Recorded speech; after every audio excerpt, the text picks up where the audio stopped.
Would I be the a-hole for refusing to raise my brother's kids? When I, female 20, was 6, my parents died. And since my brother Alan was of age at 19, he became a legal guardian. He dumped me at a foster home a couple of months after the funeral and disappeared. And that's where I stayed until my aunt found me. He didn't bother reaching out until one day when I was 9, when he brought his 2-year-old daughter to my aunt's house and disappeared again. I'm very close with her. She knows I'm her aunt, but we consider each other sisters.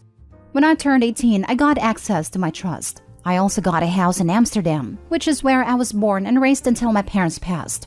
I traveled to see the house in mid-2022 and I loved it, so I decided to move back there. I didn't want to be separated from Mia, my niece/sister, female 13, so I moved with my whole family, Mia, aunt, and uncle.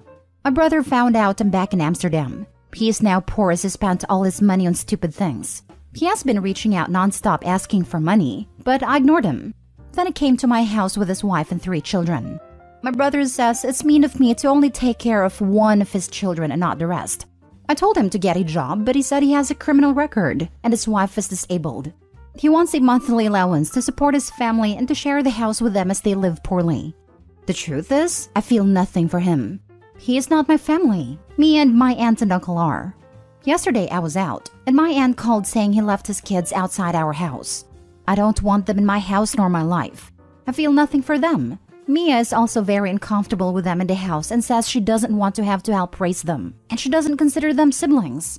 My conscience won't let me abandon them at a foster home like my brother did to me. But my aunt and uncle are now retired and very old, 63 and 64, and aren't able to run after them as they are young kids, 9, 7, and 4. And I also don't want to put my life on hold to raise strangers. The police are looking for my brother and his wife, but if they don't find them, I will look for a nice facility to take them in. I have tried to find it in me to raise them, but I just can't. I cannot imagine putting my life on hold to stay home and play mother with them. Mia doesn't want them in her life either. I've retired my aunt and uncle and they spend their days feeding ducks in the park, and it is unfair to them to raise more kids that aren't their own. I've discussed this with my 3 cousins, kids to my aunt and uncle. 2 of them say I have no duty to these kids and my feelings are valid. But one says I'm an a-hole here as it's my duty to step up and raise them, the same way her parents did. So would I be the a-hole if I refused to raise them? Now for the top comments. You're barely an adult with 1 kid already. I don't think you'll be the a-hole. Your brother is for sure. Especially if she cares for the children. He will just pop out more children and bring them to her. This will never stop. They aren't her responsibility, and she will just resent them since she was forced to care for them in this way by someone she doesn't even have any family bonds anymore. Not the a-hole, and OP, please call the police if you ever hear from your brother. Maybe give him a "I will give you money," but just if you meet with me one last time to talk, and then if he falls for it, inform the police about it. Not the a-hole. Your aunt and uncle raised his first kid. You didn't agree with raising 3 kids. As for your cousin who is telling you to raise them, ask that cousin if she would raise them with you. I guarantee she will refuse. However, you, Mia, aunt, and uncle should make an effort to be a regular part of their life and be a support system. But it is understandable to not want to / be able to be guardians for any reason. I've decided I will be a part of their life. Mia said absolutely not, but she's still young and might change her mind. I don't want these kids growing up knowing they had family who could have been there for them and weren't. If my aunt never tracked down my brother and forced him to tell her where he left me, who knows where my life would be. But I'm 20. I'm in uni. I'm taking care of the people who took care of me, and I have a teen who's about to enter that rebellious phase. I can't handle them too, and it's tearing me apart. I can afford to set aside some money for them, and I'll try and visit them monthly, wherever they end up. Maybe when I'm older and have settled down more, I'll bring them in. As for now, I'll settle with them perhaps being in a group home where I can visit them, or take them out during the day. I can only hope when they get older they'd understand. Next story. Am I the a-hole for grounding my daughter for leaving her sister with a neighbor? I'm the single mom of 3 kids, Polly 16 female, Trevor 12 male, and Cassie 8 female. I have little to no support. Their father left after Cassie was born, no family nearby, etc. I have 2 sitters that I can call on as needed, and I use them before I'd ever ask Polly for help as I don't want her missing out on her teenage years. Before this incident, I only ever asked her to babysit once because I had no one else, and I paid her $15 per hour, above minimum wage at a time. This past Saturday, Polly was due to hang out with some friends. For a couple of days, Trevor was ill but testing negative for COVID. That day, he spiked a very high fever, and I had to take him to the ER. I asked Polly to watch Cassie as the sitters weren't responding. I apologized that she'd have to miss out on time with friends, but said I'd pay her and she could even have her friends over our place. Polly pitched a fit and asked why I couldn't send Cassie to the neighbors.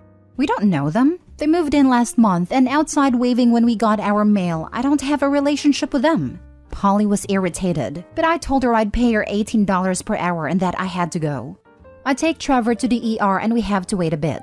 Polly kept asking if the sitters responded and they hadn't.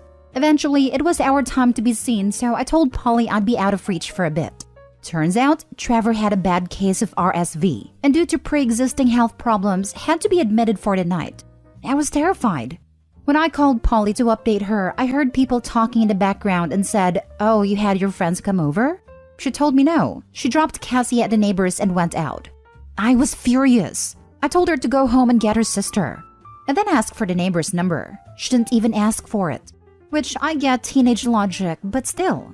At first, Polly refused until I told her she was grounded. I made her FaceTime me when she got home to show that Cassie was with her. Eventually, my mom was able to make a 2-hour drive down to stay with the girls, but I told her not to let Polly leave the house. The next day, Trevor and I were able to go home. I lectured Polly about what she did and grounded her for 2 weeks. She got mad at me and said that I can't expect her to drop her plans. I point out I never do, but this was an emergency, and her brother was sick. She told me that's not her problem. She's also mad because I won't pay her. I apologized profusely to the neighbor who said it was okay, and that he would have called me, but Polly didn't leave my number either. Polly said I overreacted. Am I the a-hole? Not the a-hole. Let's get this out of the way. There are a lot of posts on here about forcing teenagers to babysit, and this is most definitely not one of those. This was an extreme situation, emergency even. Polly acted amazingly selfish and irresponsible. She left a young child with strangers and exposed them to an unknown illness as an added bonus. Also, considering how the folks around her were sick, it should be common courtesy/sense to not want to expose her friends as well. She's old enough to fully comprehend how terrible and dangerous her actions were, but instead doubled down on being petulant. Not my kid, but Polly earned a hefty punishment and consequences. She probably did expose them to an unknown illness which later revealed to be RSV. As someone who was a healthy mid-20s adult, got RSV last year and ended up in the hospital overnight, she put that family at risk. RSV/COVID/other illnesses are highly infectious. Not only did she abandon her little sister in an emergency situation, but she could have landed someone else in the hospital. Not the a-hole, and honestly, I'd never be able to trust Polly again. RSV can kill a kid, so God forbid something happened to your son. I don't know how I'll ever be able to trust her again. I never ask her to babysit as it is, but certainly won't ever again. Which unfortunately means she wins by acting horribly. Not necessarily. Opie, whenever you need a babysitter, have your oldest stay at home too. That should make it clear that teens who do kids off with strangers aren't old enough to be trusted alone. Not the a-hole. Next story. Am I the a-hole for giving my step-niece's gift to my niece? My brother remarried a few months ago. His new wife has a daughter, Sarah, who is around the same age as his daughter, Alina. My sister-in-law doesn't have a good job, so Sarah had a pretty tough life. Her birthday was about a week ago, so I decided to buy a laptop for her. I know she needs one for school, and they can't afford one. I explained to Alina that I'm giving Sarah a better gift, not because I love her more, but because Alina has everything she needs and Sarah doesn't. And she understood. At Sarah's birthday, I gave her my gift and she seemed very happy. However, I heard her bragging to Alina, telling her I don't love her. Alina kept telling her to shut up, but she kept going and I was furious. I asked Sarah to give the gift back and gave it to Alina. Her laptop was 3 years old, so she could use a new one. I told my brother that he doesn't dare take this away from my niece, and if he does, then he'd better remember to never ask me for any financial help again, which he does regularly. My sister-in-law got extremely angry and called me an a-hole and said I ruined her daughter's birthday. I told her her daughter ruined her own birthday and this punishment is well-deserved. I will never sit here and watch someone bully my niece. My sister-in-law and her daughter think I'm an a-hole, and I believe my brother agrees with them, but he doesn't say anything. Tough one. I think I'm going against the grain here by the looks of it. I think this probably was effective as far as teaching Sarah not to bully someone in front of a gift giver. But this whole situation is likely going to have caused even more resentment from Sarah towards Alina. I'm not sure that you'll have done either girl any favors as far as their relationship goes in the long run. You went out of your way to provide a very generous and thoughtful gift. You spoke with Alina and saw how understanding she was about the differences and need between herself and Sarah. It doesn't sound like, and to correct me, that Sarah's parents were stepping in to mediate the situation. Your gift was used by Sarah as a tool for bullying, saying Opie doesn't love you and the laptop symbolizes that. I think others are right that it was technically wrong to try to retract a gift that had been given, but seeing as that gift was being used to bully someone who you presumably feel protective over, I struggle to fault you for it. There were probably better solutions, but in the heat of the moment, you've removed the catalyst for bullying essentially. Perhaps it would have been better to keep hold of the laptop, rather than re-gift it in front of Sarah though. How old are your nieces? It sounds like they're of an age when they would understand the gravity of their words. I'm going to go not the a-hole for now, but curious to read more of the other perspectives here. Sarah has some important lessons to learn. Her brother and his wife must help her if they're incompetent parents. Maybe she made a mistake giving it to Alina. She wouldn't have caused any girl-on-girl jealousy if she came back, but it's done. Not the a-hole. It's appalling that Sarah isn't grateful and realized how lucky she is to have a new aunt who cares enough to buy her an expensive gift. The bragging just made it worse. Don't gift her anything good until she's learned her lesson, Opie. A lot of YTAs here. That's crazy. Didn't realize that just because her brother got married, she's just supposed to automatically care about these people. She gave the girl a gift. The girl then rubbed the gift in her niece's face to the point of tears. She then took back the gift and gave it to niece. Because why on earth would you want a boy to have a new gift from her? Not the a-hole, Opie. In all honesty, my real niece seems kind of cold, but also is true. You don't have to have a familial connection to in-laws, because that's what they are, in-laws. As in the only thing making you even remotely related is the law. Last story. Am I the a-hole for telling my brother's wife that she is a stuck-up witch? Context. This involves me, 25, my brother 32 male and his wife 27 female. When my brother met his wife 5 years back, all of us were very welcoming. But soon, it was clear that she wasn't at all interested in being part of the family.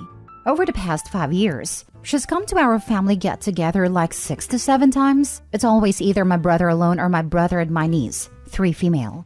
Initially, I would try to make plans with her, but she'd always reject it by saying that she doesn't go out much or that she doesn't like shopping or whatever. On a handful of occasions that she's attended our family gatherings, she's been very reserved and quiet, giving one-word answers, or just smiling whenever someone tries to strike up a conversation. Mostly, she makes some excuse and just doesn't show up. Because of this, my brother has also stopped attending the family gatherings as much as before. My parents are very disappointed with this, and my brother's absence makes them visibly upset.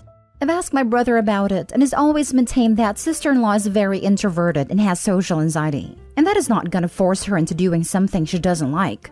Next week is our dad's 70th birthday, and of course my brother and his family are invited. This is supposed to be a grand event with all of our extended family going on a weekend trip. But yesterday, sister-in-law texted me saying that she won't be coming for the trip. The conversation went something like this. Sister-in-law, hey, I'm so sorry, but something urgent has come up and I won't be able to attend the event. Is it gonna be only your brother? Me, at least niece is coming, right? Sister-in-law, oh, I would love for her to attend, but she's saying that she won't attend without me. Me, then why don't you stop being a stuck-up witch for once and attend the event, since it would mean a lot to my dad if the entire family was there. Sister-in-law didn't respond after that.